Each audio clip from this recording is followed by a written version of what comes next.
بعضی مواقع که خیلی کار دارم یا ماشینم خراب شده یا کلی کاربار برای خونه خریدم، خیلی سختمه که از دیگران کمک بگیرم. کیا این جمله در موردشون صدق می‌کرده بالای 50% 60%؟ بله 100% برای خیلی. یکی از باورهای اساسی که جلوی ثروتمند شدن افراد رو میگیره و اون مشکلی که ما ایرانی‌ها یه جورایی اصلا دیگه تو خونمون رفته که اعتماد به نفسمون. دوست من اگر میبینی کمک نمیتونی از بقیه بگیری، رود نمیشه، خجالت میکشی، غرور داری، حاضری خودت هن و هن ماشینو هل بدی ولی از این 4 نفری که کنار خیابون واسن کمک نخوای، حاضری خودت دستاتو به دندون بکشی ولی از کسی کمک نخوای، از همکارت از همسایت کمک نخوای، بدون که اعتماد به نفست پایینه. ضعف اعتماد یعنی خودت برای خودت ارزش قائل نیستی. میگی وقت مردمو میگیرم. نه زشته بابا، بنده خودش 1000 تا کار داره، من وقتشو میگیرم. یا نگاهت اینه که داری وقت مردمو میگیری، سربار مردمی، این نشون دهنده اعتماد به نفس پایینته. یا نگاهت اینه که نه بابا اصلا مرد کسی که خودش تنهایی کارشو انجام بده. کسی که از بقیه کمک بگیره اصلا مرد اصلا ارزش نداره کاری که با کمک بقیه به نتیجه برسه. کاری که خود آدم به تنهایی موفق باشه توش ارزش داره، نه قابل ستایشه، قابل ارزشه. و این باور باعث میشه تو ثروتمند نشی. این باور رو عوض کن با این باور که من با تمام وجود از دیگران درخواست کمک میکنم، کمک میگیرم و خیلی هم خوبه که با نیروی جمعی، با فکر جمعی موفق باشم و ثروتمند بشم. و روی خودت کار کن. یعنی اگه میبینی این مشکل رو داری، دوستان من تو این 150 تا جمله که توی بسای آموزشی گفتم، تمرینش هم گفتم ببین اگر این جمله که من دارم میگم خیلی با جواب تو در تضاده، یعنی این پاشنه آشیلته ها، یعنی روی این موضوع باید خیلی بیشتر از بقیه کار کن. اگر میبینی تو درخواست کردن خیلی مشکل داری، از همین الان تمرین کن. از همین الان تمرین کن. هر کجا میری یه درخواست تمرینی که به بچهای دورهام دادم که شما میتونید به شکل مختلف انجامش بدید اینه. گفتم آقا مثلا رفتی رستوران، رفتی پرواز هواپیما بودی، برات مثلا گارسون برات مثلا یه وعده غذایی میاره، یا مثلا تو رستوران یه غذا سفارش میدی وعده غذایی میاره. تو درخواست کن، بگو ببخشید میتونم یه غذای دیگه هم بخوام؟ میتونم درخواست کنم یه غذای دیگه هم اضافه برام بیارید تو هواپیما؟ یکی از تمرینای مورد علاقه خودم. همه پروازام همیشه همین کارو میکنم. یعنی سیرم باشم، به محض اینکه برام مهماندار غذا میاره سری میگم خانم بخشید میتونم یه دست غذای دیگه هم درخواست کنم؟ و در تمام مواردم چیکار کرده؟ برام غذا آورده. برای چی این کارو میکنم؟ برای که به شدت قبلا خجالت میکشم از این کار. به شدت از کمک خواستن از بقیه خجالت میکشم، یا سختم بود یا غرور داشتم، همونطوری که عواملی که گفتم. بعد اصلا تو دلش درخواست کمک کنه. میری رستوران، درخواست کردن رو یاد بگیر. حالا نه صرفا کمک ها، درخواست کردن. میری رستوران مرد غذا میاره، میگه آقا مثلا میشه 2 تا بال اضافه هم بیاری پولش ازم نگیری؟ موضوع پول نیست ها. موضوعی که ببینم میتونی این کارو انجام بدی، واقعا روت میشه این کارو انجام بدی. اگر روت شد این کارو انجام بدی میتونی هم ثروتمند بشی. اگر خجالت میکشی از این کار، نه حالا باید خودت کار کن. یعنی این که میگم باورامون باید عوض بشه اینجوری ها. اونایی که بیشتر درخواست میکنن بیشتر به دست میارن. اصلا که بچه‌ها میگفت آقا دنیای پرروست، هر کی به جای رسید آدم پررو بوده، بچه پررو بوده. اصلا خدا فقط برای بچه پرروها کار میکنه و این درسته و این صحیحه. یعنی اگر سخت درخواست کنی، این به خاطر باورهایی که پدر مادرت گفتن نه رفتی خونه کسی نگی من چیز میخوام، هیچ نگو، هر چی برای گوشن خفه خون بگیر همون رو بخور. نگی بابا یه ذره غذای بیشتر ها میکشمت. نگی میوه ها، دست میوه نزن، اگه به تعارف کردن میوه رو بردار، اگه نه غلط میکنی دست میوه بزن. یعنی ما با یک پیشینه خیلی خیلی طولانی این آدمی که الان هستیم شدیم، این شکلی هستیم و الان تعجب میکنیم که چرا هرچی میدویم به جایی نمیرسیم، چرا بعضی اینقدر راحت به جایی میرسیم. یعنی اگر فکر میکنی که ارزشمندی، برو به رئیست بگو، تو اداره بگو من ارزشم بیشتره، من حقوق بالاتری میخوام، من پست بالاتری میخوام، من توانایی بیشتر از اینه. خیلی از سال هاست که روشون نمیشه به رئیسشون حرفا بزنن. بعد یه آدمی مثلا این 20 سال سابقه کار داره، کلی هم تو کار خوش متخصص شده، یه آدمی 6 ماه اومده سر کار، بعد 6 ماه میشه رئیس همون فرد 20 سال سابقه کار. میگه به خدا من نمیدونم این چطور 6 ماه شد رئیس ما، رئیس کل بخش ما. میگم خب چطور اینجوری شد؟ بس که بچه پررو بود، رفته راست تو چشم رئیس نگاه کرده گفته من میتونم رئیس در واقع مدیریت این بخش رو به عهده بگیرم، میتونم این کارو بکنم. رئیسمون هم بهش داده مدیریت. خاک بر سر من که نرفتم من بگم. چرا نرفتی بگی؟ چون برای خودت ارزش قائل نبودی، چون همش منتظر بودی کسی برات کاری انجام بده، چون مامانت بهت گفته بود که دست به میوه نزن تا وقتی خودشون به تعارف کنن، منتظر بودی رئیسه به تعارف کنه این موضوع رو. تو هم بگی حالا ببینم چی میشه، حالا اگر که شما اجازه بدید، اگر نمیدونم بشه، اگر ما نیاز داریم روی خودمون کار کنیم. به اندازه‌ای که برای خودت ارزش قائلی ثروت به دست میاری دوست من، نه بیشتر. چقدر برای خودت ارزش قائلی؟ به اندازه‌ای که برای خودت ارزش قائلی جهان برای تو ارزش قائله. پول سراغ کسی میره که برای خودش ارزش قائله. پول سراغ کسی نمیره که اعتماد به نفس نداره، یه گوشه‌ای خیلی خیلی در واقع میترسه از همه چی، خجالت میکشه. پول سراغ کسی میره که ارزش برای خودش میگه من آدم ارزشمندم، من لیاقتم، من حقمه که ثروتمند بشم، من لیاقتشو دارم. بارها و بارها این جمله رو به خودت بگو، با صدای خود ضبط کن و هزاران بار بنویسش که من لیاقت ثروتمند شدن دارم. اگر من ثروتمند نشم پس کی بشه اصلا؟ اینقدر اینو به خودت بگو تو باور کنی که لایقی. و این مشکل اساسی جامعه ایرانه. اصولا ما کمبود اعتماد به نفس داریم، همه ما و بچه‌های ما. و این موضوع شما متوجه میشید که برید از کشور خارج بشید، برید کشور پیشرفته، اصلا میبینید اصلا اونجا احساس میکنه که اونا مثلا پولادین اعتماد به نفسشون. میگی بابا اگر این اعتماد به نفس پس اینجا چی بوده؟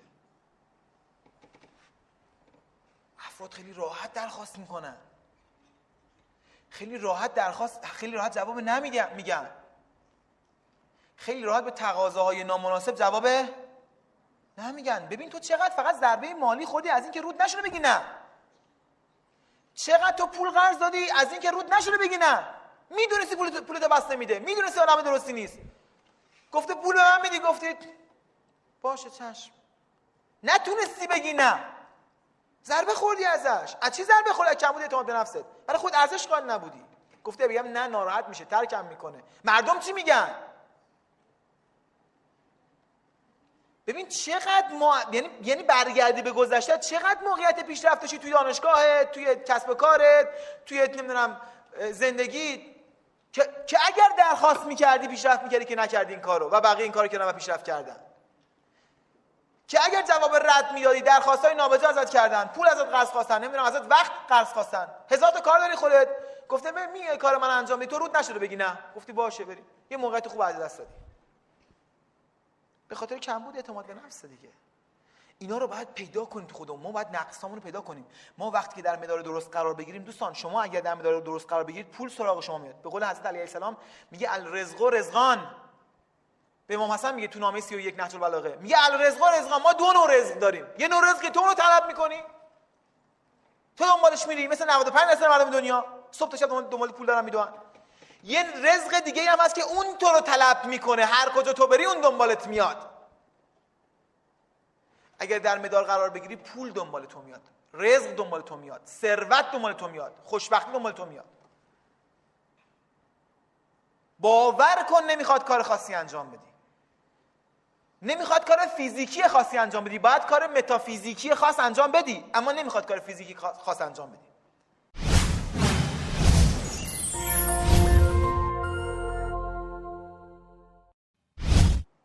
جمله بعدی، تنها راه ثروتمند شدنم چیه؟ افزایش درآمد. خیلی ها این باور رو دارن که آقا تنها راهی که میتونم ثروتمند بشم اینه که درآمد بیشتری داشته باشم و الان که درآمدم کمه پس ثروتمندم نمیشه. و من میخوام امروز یک دیدگاه کاملا متفاوتی به شما بدم دوستان. بسیار بسیار دیدگاه ارزشمندی بوده برای من و مطمئنم برای کسایی که این دیدگاه رو پیگیری میکنن بسیار ارزشمند خواهد بود. دوستان یه قانونی هست که خداوند هم از همون قانون استفاده کرده برای خلق ما، برای خلق جهان هستی. قانون میتوز بهش میگن، قانون سود مرکب بهش میگن. وقتی ما به دنیا میایم ما یک سلولیم، یک تک سلولی. یک تک سلولی که چی میشه؟ که میتوز میکنه.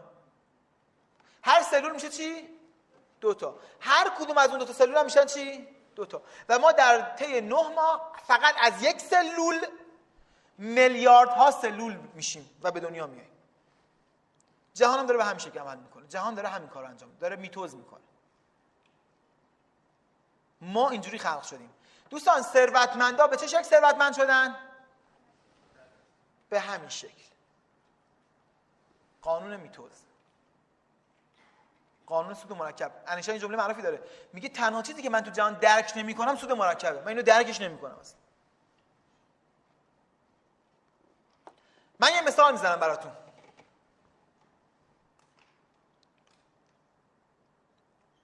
بالاترین حقوقی که یک کارمند میتونه داشته باشه تو ایران چقدره؟ 3 میلیون؟ 5 میلیون؟ 10 میلیون؟ یک کارمند آقا دولت چقدر بالاترین حقوقی که دولت جمهوری اسلامی به ارشدترین کارمند دولت میده چقدره؟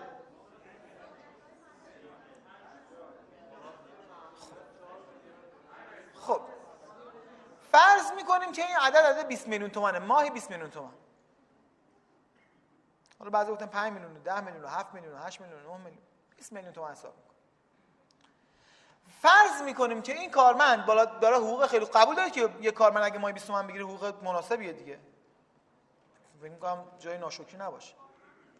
مناسبه. فرض میکنیم این کارمند مذکور هیچ هزینه‌ای هم نداره اصلا. هیچ هزینه‌ای نداره. نه اجاره میده، نه پول غذا میده. توی پارک زندگی میکنه، چادر براش زدن توی پارک. همونجا دوش میگیره، همونجا غذا براش میارن، همونجا زندگی میکنه. هیچ هزینه‌ای هم نداره. هیچی. نه مریض میشه، نه مسافرت پول میخواد. هیچ هزینه‌ای هم نمیکنه. و تمام پولاش هم چیکار میکنه؟ پس انداز میکنه. تمام پولاشو پس انداز میکنه. بدون اینکه خیلی فکر کنید، اونایی که تو دورای ما بودن جواب این سوالو ندن. بذارم بقیه مثلا جواب بدن. بدون که خیلی زیاد محاسبه کنید، فکر کنید، به نظر شما چقدر طول میکشه تا کارمند ما با حقوق ماهی 20 میلیون تومان بتونه 60 میلیارد دلار ثروت رو جمع کنه؟ چند سال؟ 100 سال؟ 1000 سال؟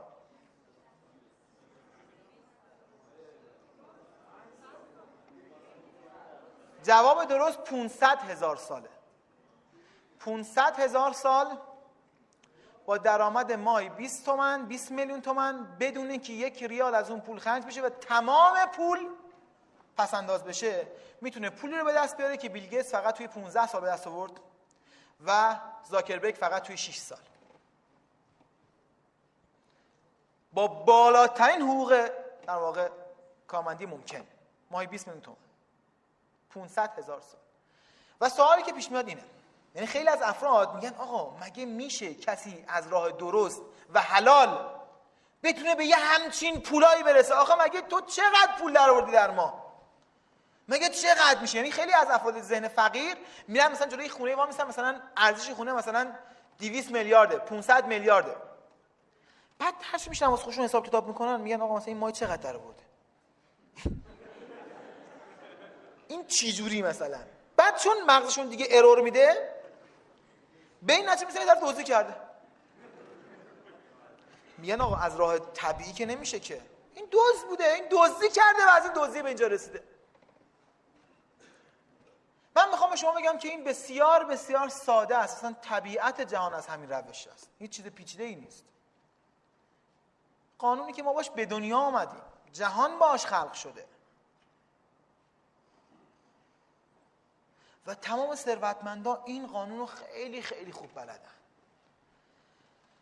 این حرفی که من به شما امروز در مورد این قانون میزنم باید مغز شما رو به مدت 1 ماهی درگیر کنه.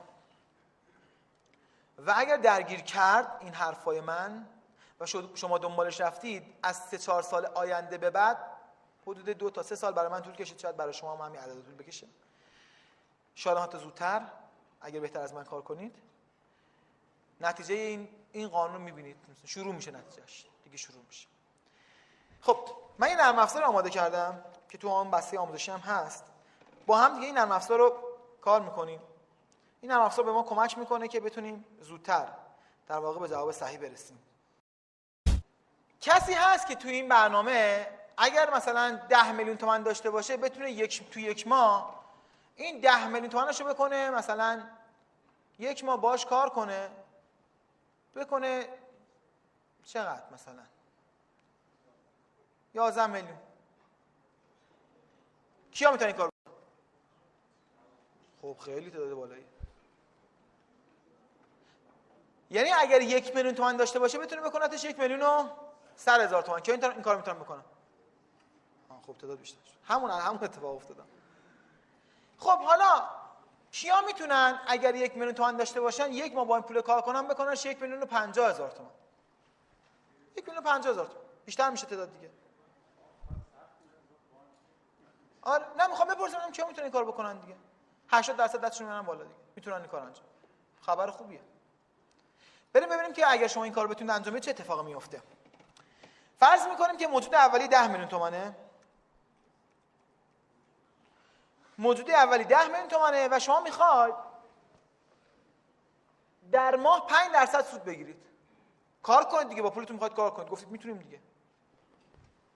بعد خیلی 60% 70% گفتن 10%، تعداد بیشتر گفتن 5%. ما هم 5% حساب میکنیم. فرض میکنیم که هیچ پولی هم از بیرون به این پول تزریق نمیشه. 20 سال ما میخوایم این کار رو انجام بدیم. 20 سال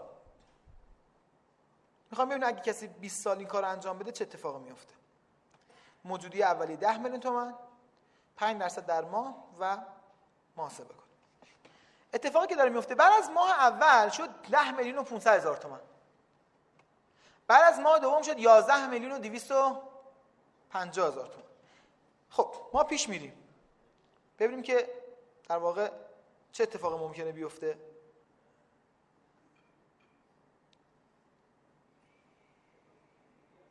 بعد از 240 ماه، یعنی بعد از 20 سال، عددی که به دست اومده یک عدد 3 6 9 12 و 13 رقمی.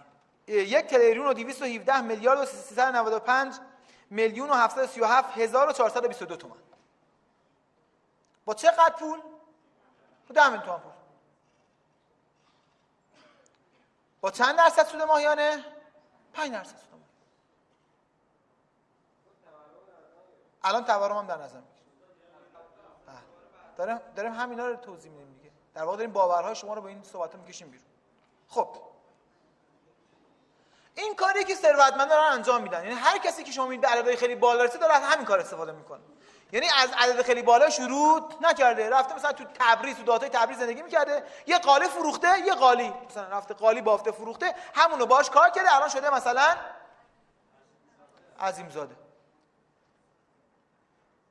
قالیش هم تازه مثلا مال خودش نبوده، قالی مردم دهات میرفته میفروخته، از اینجا مثلا یتیم هم بوده، مثلا الان شده عظیم زاده که مثلا فقط متلقوش شما میتونید برید پروژه متلقو رو ببینید چه خبر. یا مثلا برید هتل داروش آقای ثابت رو تو کیش ببینید، از کجا شروع کرده. مثلا برید اصلا برید پدر هتل سازی دنیا رو ببینید، کنراد هیلتون یه اتاق تو خونش میگه، یه اتاق رو اجاره میداده، یه اتاق.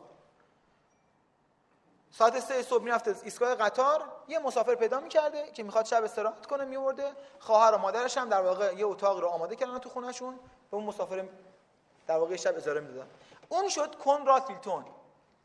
هتل هیلتون دیگه معروف ترین، بیشترین تعداد هتل در جهان داره دیگه. همه اینا تو زمان مثلا 500,000 سال اتفاق نیفتاده، همین مثلا تو 20 سال و 30 سال و 10 سال یا کنتاکی یا خیلی های دیگه. حالا من میخوام اینا رو شما ببینید. ما میخوایم اول ببینیم که همچین چیزی میشه، یعنی ریاضیات میگه که این میشه. ریاضی رو حساب روی کاغذ میگه که میشه. واقعیات هم که میگه میشه. ما داریم میبینیم که شده. amazon.com رو میبینیم که شده. از یک کتاب، از فروختن وسایل مثلا قراضه مردم شده آمازون. یا مثلا دیدیم مثلا زاکربرگ رفته مثلا با یه سایتی که $1000 مثلا رفیقی سرمایه‌گذاری کرده برای هاست و دامین و فلان و ایناش، شده مثلا فیسبوک. اینو دیدیم مثلا شده.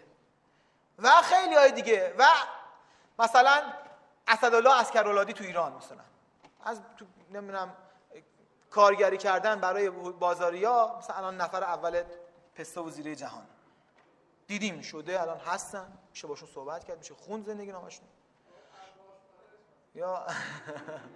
یا مثلا آقای مثلا فتاحی رئیس کارخانجات امرسان مثلا از هیچی بدون هیچی رفته مثلا جلوی یه کابینه سازی وایساده، دیده که با کابینه سازی هم میشه مثلا یخچال فریزر درست کرد. کارگر کارخونه ارج بود اون موقع، میگه این میشه درستش کرد. رفته چیکار کرده؟ رفته یک هفته اجاره کرده اون آدما رو با وسایلشون، گفت من فقط پول یه هفته اجاره رو دارم، برای من یخچال درست کن. یعنی من طرح میدم شما برای من پول خرید وسایل کابینه سازی هم ندارم، پول خرید وسایلش هم ندارم، ولی پول اجاره یه هفتهشو دارم. از اونجا شروع کرده، الان ماشاءالله خدا برکتش بده. پس دیدین اینا همشون تو زمان خیلی کوتاه، مثلا تو 15 سال و 17 سال و 18 سال و 20 سال و عددهایی که الان هست اصلا قابل مقایسه اون عددا نیست. اینم داره به این شیوه کار میکنه. اول بفهم که این شیوه داره کار میکنه، یعنی بذار تو مغزت باور کنی، برات عادی بشه. گفتم بعد برات راحت بشه، بگی میشه. گفتم بعد مرجع پیدا کنی که میشود، که خدام داره از همین سیستم داره ما رو خلق میکنه. ما هم به همیشه از یه تک سلولی توی فقط 9 ماه شدیم چند میلیارد سلول، فقط توی 9 ماه. شما روند رشد جنین رو نگاه کنید توش شکم مادر چقدر سریع رشد میکنه. روند رشد باکتری رو نگاه کنید چقدر سریع رشد میکنه. وقتی اینو درک کنیم میگیم خب حالا این شد، باور میکنیم که این شد، این میشه، اینو باور کن اول و ببین افرادی که تونستن این کارو انجام بدن. وقتی باور کنیم یواش یواش ایده‌هاش هم چیه میاد. اونایی که میگن از کجا شروع کنیم، من چه میدونم از کجا، من تو کسب کار خودم میدونم، تو کسب کار شما چه میدونم. فقط اینو میدونم که اگه در مدارش قرار بگیری ایدهش بهت داده میشه. قانونش اینه. حالا چرا افرادی که اینو میدونن نمیتونن از این استفاده کنن؟ یکی از دلایل مهمش اینه که افرادی که میدونن به خاطر اینکه از این پوله برداشت میکنن این اتفاق برای این پول نمیفته. دوستان این اتفاقی که برای این پول افتاد به این شرطه که شما از این پول برداشت نکنید. یعنی چی؟ یعنی که این 10 میلیون تومان شما بشه مرغ تخم طلا. این مرغ رو نکشیش، این مرغ رو نکشیش. افراد چیکار میکنه؟ حالا من به شما میگم زن فقیر چیکار میکنه. زن فقیر مثلا میره یه دیگه زمین میخره، مثلا رشد میکنه، زمین مثلا میشه چه میدونم مثلا 50 میلیون خریده، زمین شده 200 میلیون. میگه آخ جون 200 میلیون. میره میفروشتش، نصف پولشو برمی‌داره، با نصف پولش خونه چیزی میخره. خونه کوچیک‌تره مثلا 50 متری میخره که بتونه توش باشه. همونجا یعنی خیلی از شما یعنی میرید سهم، خیلی از افراد سهم میخرن، به من سهمشو سود میکنه، میگه ایول برام باش یه گوشی آیفون بخرم، برام باش مانتوار بخرم. یعنی تا یه سودی میکنه سرمایه گذاریشون، همون موقع چیکار میکنن؟ سر مرغ میبرن. همونجا خفه شدین. این عدده، ببین این عدد دوستان اگه دقت کنین، این عدده اولش خیلی کمه ها، یعنی رشدش خیلی در ماه‌های اول و سال‌های اول کوچولوئه. رشد اصلیش توی سال‌های آخر داره اتفاق میفته، نه تو سال‌های اولی. اول که 1 میلیون تومان شده، مثلا یک ماه کار کردی شده 10 میلیون تومان شده 500,000 تومان روش. یک ماه کار کردی شده 500,000 تومان سود. اصلا چشمی نیست برای خیلی‌ها. حتی اگر ما یک سال بریم جلوتر 10 میلیون تومان شده 17 میلیون تومان. یک سال کار کرده شده 17 میلیون تومان. خیلی ها اینجا کم میارن، خیلی ها اینجا میبرن، مرغ رو میکشنش. تو سالهای دوم هم اتفاق خاصی نمیفته. بعد از 24 ماه هم اگه دقت کنید شده 32 میلیون تومان. 2 سال با پولت کار کردی شده 32 میلیون تومان. این اتفاق برای افراد موقعی میفته که این پول داره پشت سرم تزریق میشه و تازه چیزی درش کم نمیشه که چیزی هم بهش اضافه میشه که ما میتونیم توی این نرم افزار بنویسیم که اگر ما این قدم اضافه کنیم یا سال این قدم اضافه کنیم چه اتفاقی برای این پول میفته و عدد خیلی دیگه اون وقت بزرگ میشه. پس قدم اول اینه که باور کنی که این اتفاق میتونه بیفته. 2 مرغ تو نکشی. سود میکنی، سودو دوباره چیکار کنی؟ من مصاحبه داشتم آقای فتاحی، گفتم که آقای فتاحی اگر یه عدد خیلی بالایی الان پول دستت باشه، دستت بیاد، با پول چیکار میکنی؟ به نظر شما جوابش چی بود؟ گفت تو همین کارم، تو هم یخچال فریزر سرمایه گذاری میکنم. یعنی شما با هر آدم ثروتمندی صحبت کنی و این جمله رو بهش بگید دقیقاً همین رو تکرار میکنه. مثلا به یه آدم ثروتمند که توی حوزه‌ای داره کار میکنه بگو اگه مثلا 50 برابر این پول داشته باشه چیکار میکنه؟ میگه تو همین کار سرمایه گذاری میکنه. نمیگه میرم خونه بخرم، ویلا بخرم، برم عشق و حال کنم، میگه تو همین کار سرمایه گذاری میکنه. میدونن که نباید مرغشون رو بکشن. اما افراد به محض که یه ذره سود میکنن سری میرن سراغ خریدن چرت و پرت. مبل خونمون حالا عوض کنیم، ملت میان آبروم میره با این مبل. تلویزیون مثلا 50 اینچ بشه مثلا 60 اینچ، مثلا یه ذره کلاسش بره بالاتر. یعنی تا یه ذره میخواد این پول قدرت بگیره، به یه جایی برسه، تازه میخواد رشد کنه، اینا همونجا کارش تمام میکنه. با خرید وسایل بیهوده، با یه مدل ماشین بالاتر. نه ضایع است این فلان. یعنی آدمای ثروتمند، دوستان شاید باورتون نشه این ماشینای گرون قیمت که تو خیابون میبینید خیلیاشون برای ثروتمندترین مردان تهران نیست. برای جوانای تازه به دوران رسیده و فوتبالیستا و بازیگراست. خیلی از ثروتمندترین مردان تهران که من میشناسم، باشون مصاحبه کردم، یه ماشین خیلی ساده و معمولی داره. اگر هم ماشین گرون قیمت میخرن، برای چی میخرن؟ آفرین، چون خود اون ماشین پول بیشتری درشون ایجاد میکنه، نه به خاطر ماشینش. میگه آقا من وقتی با این ماشین میرم سر قرارداد، طرف عدد کوچیک بهم نمیتونه پیشنهاد کنه. میگه با این ماشینش میتونه زندگی منو بخره، عدد گنده به من پیشنهاد میکنه. من به خاطر این اگر با ماشین میرم سر قرارداد، اگه با این ماشین میرم، به خاطر این ماشینم در اختیار همینه. یعنی میخوام بگم که دیدگاه فرق میکنه، جنس فکر کلا فرق میکنه و به همین دلیل اتفاقات عجیب و غریب میفته، عددهای بالا به وجود میاد. حالا باید این باورها رو در خودمون بسازیم که عددهای بالا به دست آوردنیه، میشه خیلی راحت با درآمد با سرمایه خیلی کم، به شرط اینکه ما باور داشته باشیم این اتفاق افتادنیه، میتونه به وجود بیاد. دو، باید این سرمایه گذاری رو دوباره تو کارمون چیکار کنیم؟ تزریق کنیم و باورهایی که قبلا گفتم و باورهایی که توی وسایل آموزشی هست رو همه رو کار کنیم. نه اینکه با این باور که من که میدونم ما بدبخت میشیم، من که میدونم جواب نمیده، من که میدونم پول در نمیارم، با این باور به جای نمیرسیم. با این باور که بیزینس ما سودده هست، ثروت دنبال من میاد، اینو و ما میخوایم بگیم که با تورم 30% سالیانه اگر محاسبه کنیم، مثلا سال اول، بعد ماه اول 1 میلیون تومان، اون موقع شد 1,500,000 تومان، شد 10,500,000 تومان شد، الان 10 میلیون چقدر؟ میبینید 249 تومان. و اگر ما بریم پایین،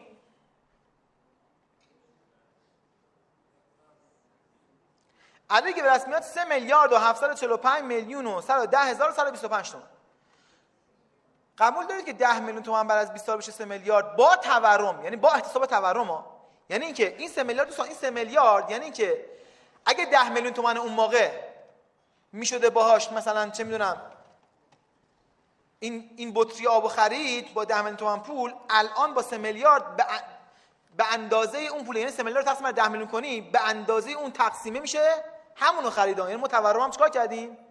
حساب کردیم. اینو هر چقدر بهتر متوجهش بشید من خیلی بهتر میتونم صحبت کنم. یعنی این ارزشش واقعیه. این 3 میلیارد ارزشش چیه؟ واقعیه. ارزشش واقعیه. تورم محاسبه کردیم این عدد اومد و قبول کنید که این عدد خیلی بالایی برای 10 میلیون تومان توی 20 سال. حالا من میخوام یه دیدگاه دیگه به شما بدم. اگر ما بیایم به جای اگر ماهی 5% رو به روز تقسیم کنیم، روزی چند درصد میشه؟ اونا که ریاضیشون خوبه.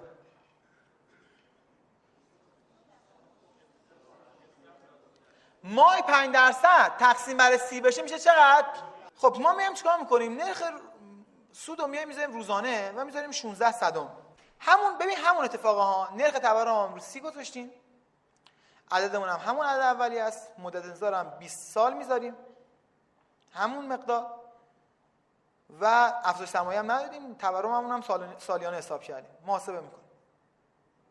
بعد از 20 سال عددی که به دست میاد قاعدتاً خیلی‌ها فکر میکنن باید با اون عدد قبلی تقریباً یکسان باشه، اما در واقع نتیجه متفاوته.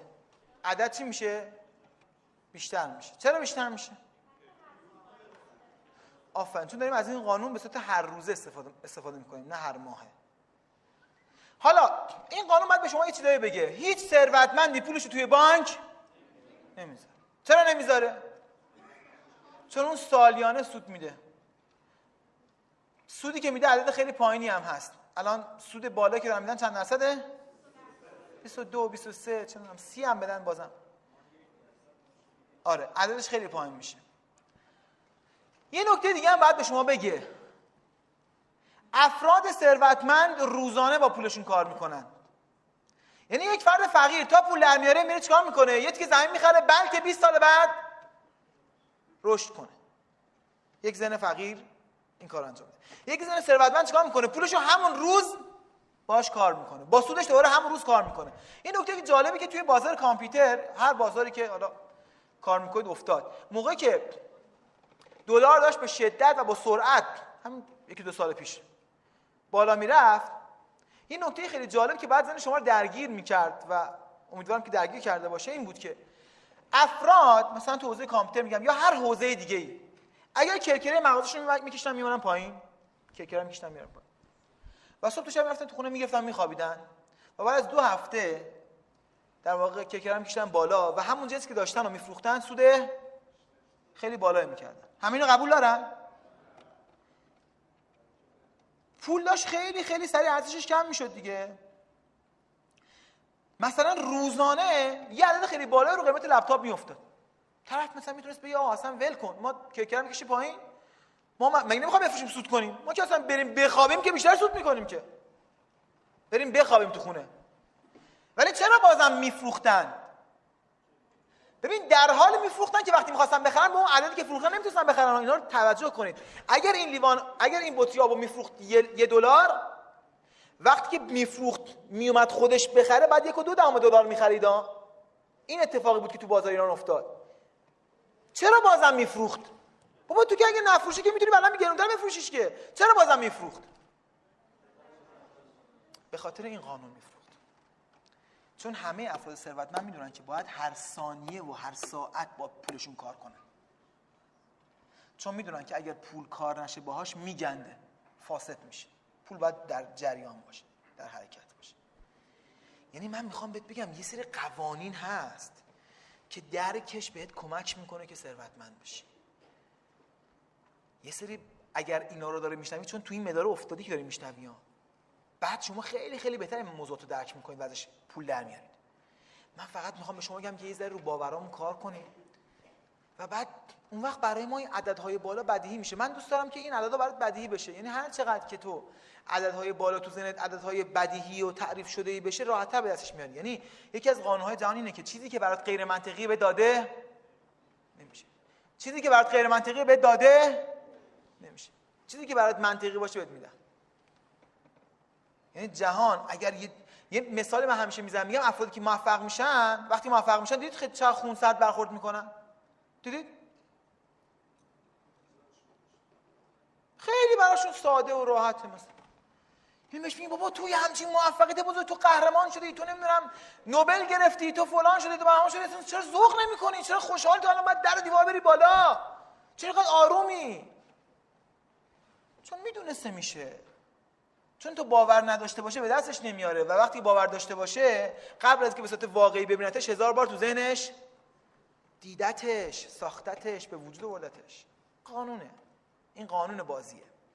و من ازتون میخوام که یک بار برای همیشه به عنوان آخرین موضوع، یک بار برای همیشه اینو بذارید توی ذهنتون که تمام اتفاقاتی که من و شما تجربه میکنیم در هر بعدی فقط بستگی داره که تو کدوم مدار هستید. اینو بذارید توی ذهنت که خداوند رحمتش بی‌نهایته. رحمتش بی‌نهایته. دوستان داستان سلیمان نبی رو تو قرآن بخونید. سلیمان نبی اسطوره ثروت و قدرت در جهانه. میگه خدایا به من ملکی عطا کن که تا نه به قبل از من تا به کسی دادی، نه به بعد از من به کسی بدی. همه چی رو با هم خواست. همه چی رو با هم خواست. قدرت و ثروت و همه چی رو با هم. و بهش داده شد. چرا بهش داده شد؟ چون درخواست کرد. چطور تونست درخواست کنه؟ چون باور داشت که میتونه جواب بگیره. به همین دلیل که انتهای آیه که سلیمان از خداوند درخواست میکنه میگه انک انت وهاب، به خاطر اینکه تو وهابی من ازت این درخواست رو میکنم. وهاب یعنی چی؟ وهاب به معنای بخشنده است، اما نه به معنای رحمان بخشنده. رحمان هم بخشنده است، رحیم هم بخشنده است. وهاب دوستان به معنای بخشندگی که از حد بگذرد، یعنی بخشندگی بی انتها. یا ابراهیم میگه هذا من فضل ربی، میگه این از فضل پروردگار بوده. فضل به معنای چی تو قرآن؟ فضل هم به معنای بخشندگیه. به چه بخشندگی؟ چه معنایی داره؟ به بخشندگی میگن که بیش از کاری که انجام داده باشی بهت ببخشن. یعنی مثلا اگه تو کار کرده باشی مزدت بشه 1000 تومان ولی یکی بهت 1000 تومان بده، 1000 تومانش مزدته، 99000 تومانش چیه؟ فضل طرفه. یعنی چون این باور رو داره سلیمان اینو دریافت میکنه و اینو باور کن که داره همیشه بارون میباره. سطح تو باید بزرگتر کنی. هر کسی هر چی داره به اندازه سطحشه. به هیچ عنوان در جهان بی‌عدالتی رخ نمیده. هر کسی هر چی داره به اندازه سطحشه. خداوند در نهایت عدالت داره به بنداش نعمت و ثروت میده. در نهایت عدالت. اگر کسی غیر از این داره میبینه، به خاطر اینکه سطلش کوچیکه، بارون داره میباره، فکر میکنه آب کم داره، فکر میکنه به خاطر اینکه خدا دوستش نداره. بارها میگه هر اتفاقی تو زندگی میفته به ما قدمت ایدیهم و الله به بندگانش ظلم نمیکنه. وقتی که اینا رو باور میکنی میبینیش.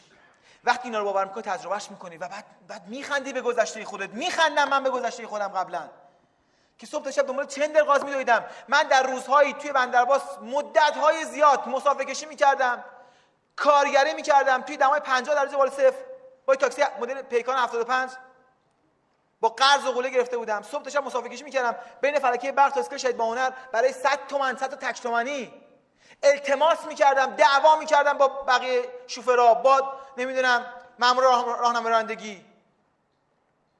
سر 5 تا تک تومانی با مسافر دعوا میکردم، یقه به یقه میشدیم که اینقدر پول شده چرا کم میدی؟ اون گفت چرا نمیدونم اینجوری میکنی، پول خورد نداری، باید تو پول خورد داشته باشی. من میگفتم آقا حالا چی شده مگه فلان شده. نگاه میکنم به گذشتم میگم من کجا بودم اون موقع، الان کجام؟ توی کشتی سازی بندرعباس توی اون دما کارگری میکردم. کار من این بود که بار کامیونای نفتی رو خالی میکردم، بار مازوت، بار قطران.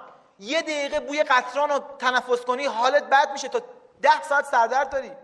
صبح تا شب تو قطران میقلتیدم، تو ماده که رو دستت بریزه تمام وجودت میسوزه.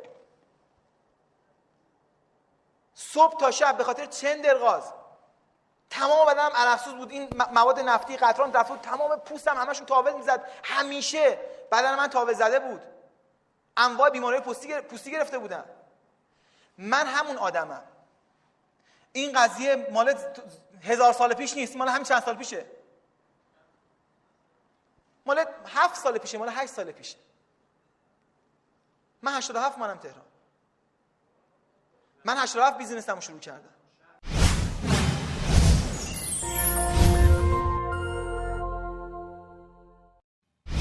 من تو سیرجان سمینار داشتم، میلیاردرای تو سیرجان بهتون نشون میدم که شما تصورش هم نمی‌کنید تو سیرجان این ثروت خوابیده باشه.